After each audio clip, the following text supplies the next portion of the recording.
Pakistani American की achievements हैं, अब अचीवमेंट्स की स्टेपिंग बाइडन एडमिनिस्ट्रेशन में किस तरह की होगी, इस पर हम बात कर रहे हैं। मेरे साथ डॉक्टर महमूद आलम साहब मुझे प्रोग्राम में ज्वाइन कर चुके हैं, अपना के सेंट्रल प्रेसिडेंट रहे हैं, AP पैक का हिस्सा हैं, बड़ी लीडरशिप क्वालिटीज़ हैं और बहुत कम वक्त के अंदर चीज़ों को बहुत बेहतरीन अंदाज से जो है वो डिज़ाइन करते हैं और एग्जीक्यूट करते हैं। डॉक्टर साहब बहुत बहुत शुक्रिया आपने ज्वाइन किया।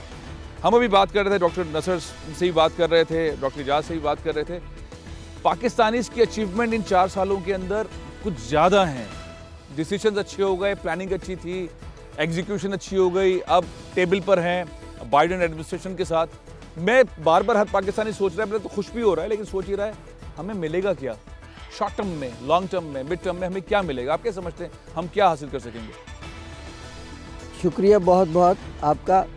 देखें कि किसी भी डेमोक्रेटिक सोसाइटी के अंदर आप उस सोसाइटी का हिस्सा हैं, उस मुल्क के सिटीजन्स हैं, और उस मुल्क के अंदर जब तक आप सिविक एंगेजमेंट में प्रैक्टिकली शामिल नहीं होंगे उस वक्त तक आपको टेबल पर सीट नहीं मिलेगी।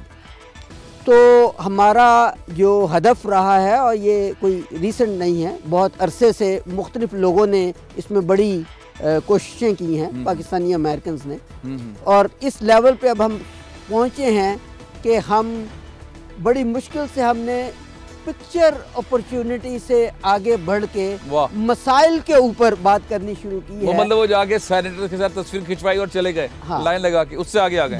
That is not acceptable anymore. We are not the ATM for any political candidate.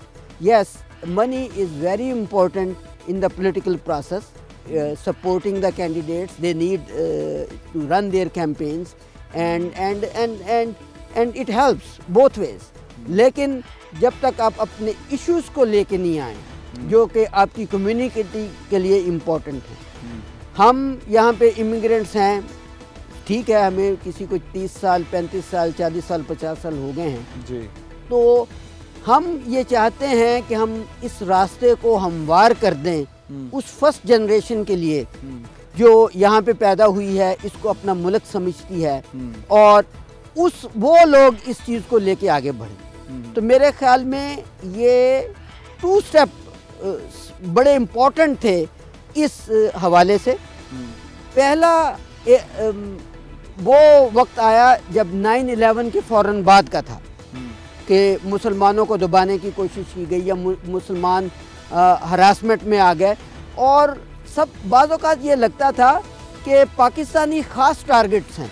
एक टाइम ऐसा पीरियड ऐसा गुजरा है। 19 में से 16 हाईजैकर्स जो हैं वो सऊदी नेशनैलिटी के हैं, लेकिन सबसे ज़्यादा जो टारगेट है वो पाकिस्तानी अमेरिकन या इसी तरह के दूसरे लोगों के ऊपर है, या ईरानियंस के ऊपर है। तो और उसके बाद ये कौम हमारी उठी है, इसके लीडर्स ने अपना हक किसी तौर पे अदा किया है।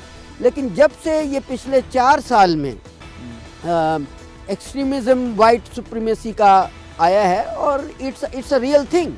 पिछले इलेक्शन में आपने देखा और लोग ये समझने लगे कि शायद ये एक हादसा हो गया, लोगों से गलती हो गई है, प्रेसिडेंट की कैंपेन में उसने इस स्लोगन को यूज़ किया है। लेकिन इस इलेक्शन के बाद ये चीज़ बड़ी सर्टन है, बड़ी क्लियर है हर शख्स के लिए कि this thing exists, white supremacy, yes, and it is very deeply rooted in the society, and to some extent if I put my feet उनके जूतों में, तो उनको एक डर है कि ये मुल्क जो था, ये शुरू में जो वाइट लोगों ने इसको अचीव किया, चाहे वो यूरोप से आए थे या जैन से भी आए थे, तो उनके हाथ से ये आहिस्ता आहिस्ता निकलता जा रहा है।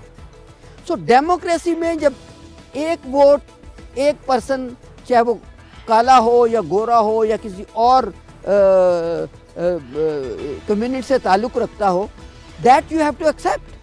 That's where this modern democracy is. लेकिन एक बहुत बड़े खौफ से आज लोग अपने आप को निकलता हुआ देख रहे हैं। एक खौफ तो रहा इलेक्शन के day, second day, third day, कहीं ट्रंप जीत ना जाए, कहीं ट्रंप जीत ना जाए।